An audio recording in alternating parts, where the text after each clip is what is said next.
Well, what's up, everyone? I want to thank you guys for joining me today. This is Nelson, and I have a question for you. I was just thinking about this as I was doing my meditation, studying, and it came across my mind. It's like, have you ever wondered why Solomon have received something that he didn't even ask from? When you read the text, let's look at it from a spiritual transformation, life coaching section. Let's look at it from that way.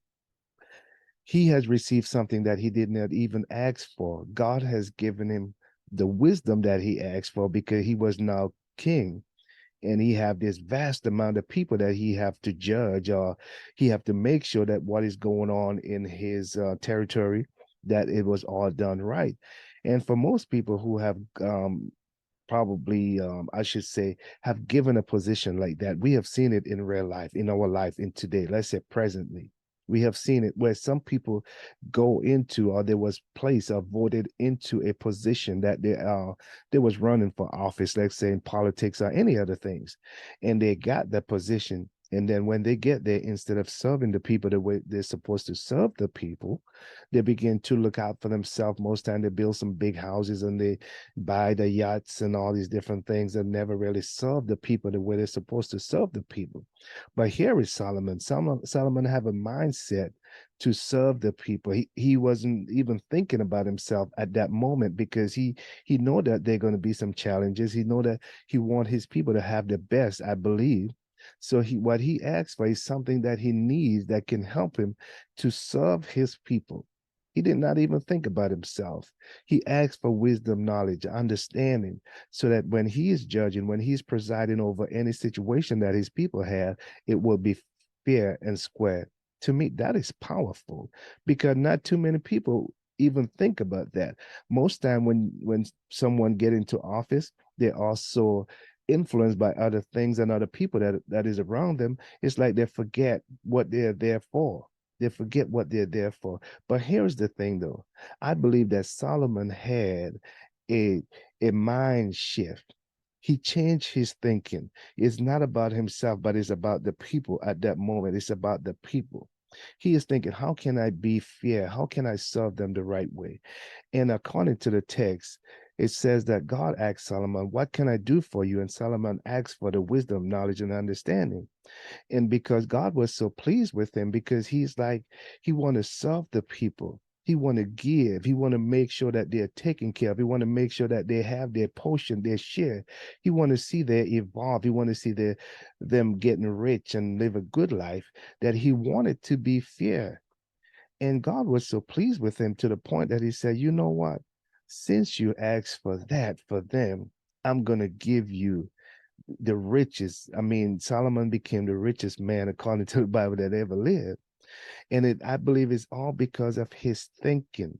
When you change your thinking, most time, like I said, some people get into office. When they get there, they're influenced by so many other things around them and so many other people around them to the point that they forget their purpose. And it begin to be about them. They begin to see an opportunity. If I take now, if I fill my bucket now, if I fill my bag now, when I leave, I don't have to worry about anything anymore. So they begin to take, they begin to feel and forget about the ones who they are supposed to serve. And a lot of times when we do that, we'll find ourselves on the outside. You see what happened to Solomon? He didn't lose anything, even though he was asking not for himself, but for the other man, for the other women, for the other family. He wanted to see them grow. He wanted to see them get what they want. He wanted to see the best for them. And he ended up getting the best of everything because he became the richest man that ever lived. So you see, when you change your thinking, when it's not always about you, especially in certain situations, you know you are there to do a job. You know your purpose. You know the reason why you're doing what you're doing. If you go ahead and do it anyway, forget about yourself for right now because you are sure, you have the confidence that you will be taken care of because you're doing the right thing. When you are confident like that, when you have that confidence, you don't have to worry about robbing or stealing from anyone because you know you can manifest those things into your life. So it's like, why stealing from someone when you can have it for yourself, when you could manifest it, you could call those things which are not as though they are for yourself. It doesn't make any sense. It's like you have a car and you actually want someone to drive you all over Georgia. all over the United States when you can drive yourself. Now, if you're sick, if your car broke down, it's a whole different ball game. It's different. But if you're capable, why not do for yourself so that you can help someone else also? You see, he did for himself, not for himself, but he did for the people.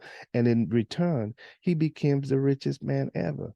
But when we have that lack unlimited mindset, when we allow those things to overpower us and thinking that there won't be enough for me, there won't be enough for everyone else. So I'm going to just take as much as I can because there's not enough to go around, that we'll find ourselves having less because he did not take for himself. He did not ask for himself at that moment, but he ended up getting more than all of them because there was people that is coming to hear him speak because of the wisdom, knowledge, and understanding that he had, and in turn paying him to speak. And here's another thing, how he wasn't thinking about himself. Here is how now that the wisdom and knowledge and understanding that he got now serve his people as he was asking for that. Now there was two women according to the text that they have two babies. They each one have a baby, and one of the ladies rolled over and slept on the baby, and the baby died. And she did the switcheroo. She did that switcheroo. Take the dead one and take the living one, put the dead one over there. And then the other lady now woke up and said, "What happened to my baby?" And long story short, they end up before the king, who is Solomon, the judge.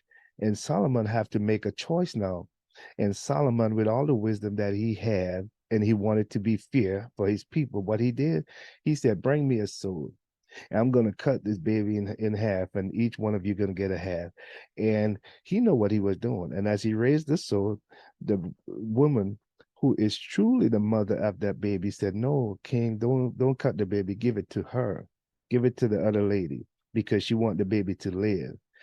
Now, Solomon, in all his wisdom that he asks for, he already know what's going on. He said, "You know what? You are the mother." And he said, "Give the baby to this lady over here." And when the people heard that, there was wow. It was a wow moment for them.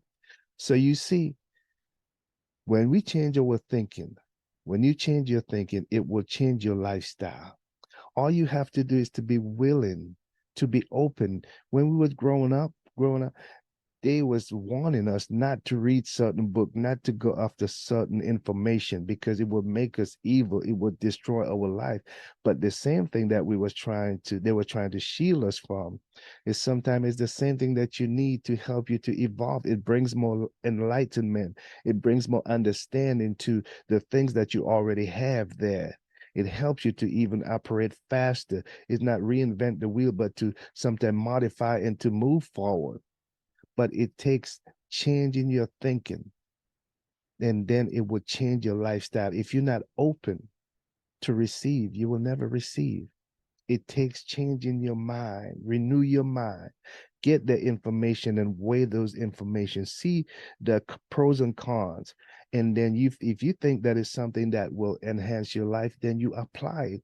And then you'll find yourself begin to open more and more and gain more, and you want more, and you see more expansion, and you see more good begin to come out, and you be able to help yourself better and help others around you. But if you don't renew your mind, you'll find yourself stuck, staying there in that place forever when you could have then moved forward and receive all that was given for you. There's so much that of life that is here for us to enjoy. So much prosperity, health. I mean, going to the beach. I mean, there's so much in life for us to enjoy. I'm so grateful that I was willing to open up my mind, not being stuck, not have that one track mind to say, "Well, I'm not reading about these things over here because they're going to mess up my mind." You see, you have the power to reject it or receive it. You have the power to say no to it, or okay, it is good, I'm going to take it. But until you renew your mind, until you change your thinking, you're not going to get anywhere. It starts in the inside. Everything starts on the inside. It starts on the inside first with the mind. You think about something you're going to do, and then you do it. You didn't do it first and think about it. You thought about it before you do it. The actions follow. So when you change your thinking, it will change your lifestyle. You can go and check out our course at nelsonrobinsonsenior.com. You can like us on Facebook, follow us on social media, and also drop us a line. We want to hear from you. All the information will be on the screen and also in the description. Again, I love you, and I pray that your life continue to evolve and you become the best at the best, because that's what the creator, the source of life, want for you. He wants the best for you. Until next time, this is Nelson. Peace. Love you guys, and I'm out.